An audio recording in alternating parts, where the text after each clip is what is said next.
Nós estamos passando num momento que se fala muito em aumento de problemas de saúde mental, né? E, na verdade, eu tenho refletido sobre isso e acho que um dos fatores que geram o aumento dos transtornos mentais é exatamente a quebra de valores. É a quebra de valores. Falamos sobre isso, inclusive a quebra de valores. Sabe que o que tudo pode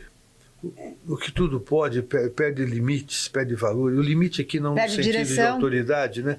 Mas assim, as pessoas começam a se sentir confusas, ansiosas, porque qualquer coisa pode, né? Ao mesmo tempo, não pode fazer não pode falar um monte de coisa. Exatamente, esse paradoxo, né? Mas o fato em si então assim, há uma perda de valores que o que nos conduz, o que nos faz levar a uma frustração eventualmente, é exatamente valores e princípios, né?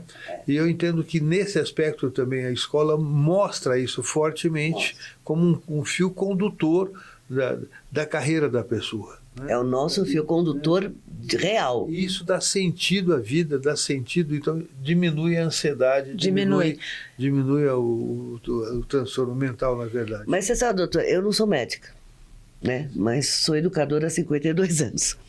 Então a gente vê muita coisa. Mas eu acho assim, você falou de falta de limites. E é uma grande, eu concordo assim plenamente. E além de falta de limites, eu acho que a criança, ela é criança, ela tem que ter alguém que fala assim, não. Ou sim. Essa figura está desaparecendo. Isso aí está desaparecendo. E ela quer.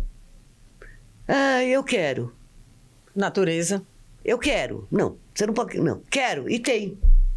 Eu quero sentar aqui na mesa.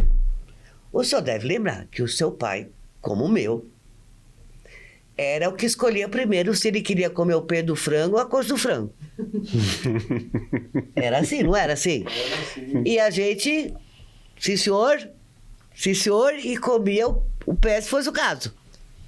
Não era assim? Mais ou menos assim. Agora o que a gente faz? Querido, eu faço com meus netos, estou estragando meus netos, mas com meus filhos eu não fazia. Meu querido, o que você quer comer? Tem arroz, vamos lá, arroz, feijão, carne e verdura.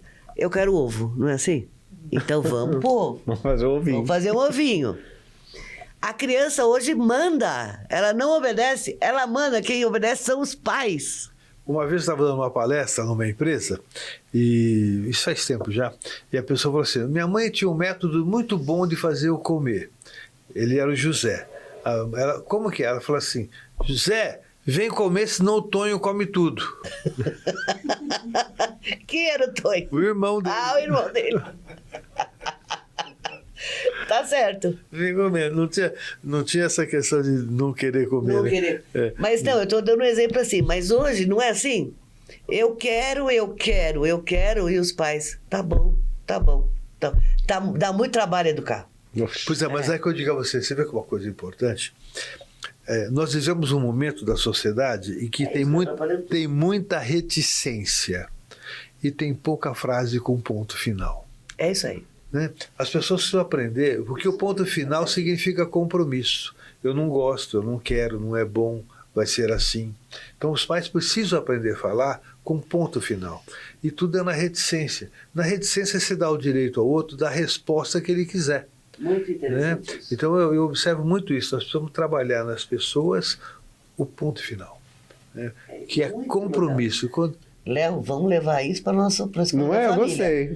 Amei isso aí. Gostei. Vamos levar. E eu imagino assim que nesse alinhamento, quer dizer, a postura da escola de ter esses valores claros, e isso é acompanhado, e isso é compartilhado com a família, e isso é seguido. Para você ver o quanto importantes são os valores aqui, para o aluno fazer a matrícula no ano seguinte, para continuar, ele precisa ter duas coisas. Média em todas as disciplinas e estar bem com esses valores. Ele pode ter 10 em tudo, mas se eles não, se na avaliação de valores, faz avaliação de valores aqui, 360. Os alunos, eles se avaliam entre eles, que avalia o professor, todo mundo se avalia. Se ele não tiver essa avaliação dos valores numa média, ele não pode, ele não prossegue aqui na escola. assim, os nossos aqui é mais forte se você não exercer eles do que você tirar 10 em matemática. Sim, isso é importante, porque valor é fundamental, né? Aqui você não aprende, conteúdo você aprende, você pega o Google, você vai.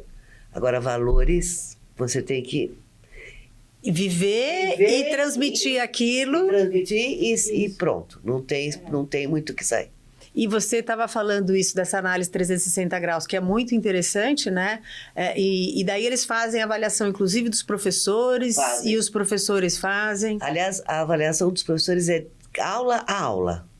Termina a aula, lá no computador deles aparecem as estrelinhas e eles avaliam aula por aula. E comentam. Que isso para que serve? Para chincalhar o professor? Muito pelo contrário. Isso serve para o professor exercer a sua função de uma maneira melhor. Não é essa aula que eu dei hoje, os alunos não gostaram. A próxima eu tenho que mudar. E ele provavelmente se percebe, nossa, realmente, hoje eu não estava legal. Isso. E eles perceberam. E aí ele pode retomar o conteúdo, inclusive, né? Se eles não gostaram, porque não aprenderam. Então, nós temos a oportunidade de retomar o conteúdo, porque tudo tem um propósito, tem um porquê que você está aprendendo, né? E é importante ter isso. Para encerrar, vou fazer uma síntese disso, que no começo você falou do professor autoridade. A autoridade não é pelo personagem, a autoridade é pela capacidade, né? É pelo conhecimento, pelo aquilo que ele traz de experiência, mobilizando o aluno ao respeito pelo conteúdo, né? Não é pela forma.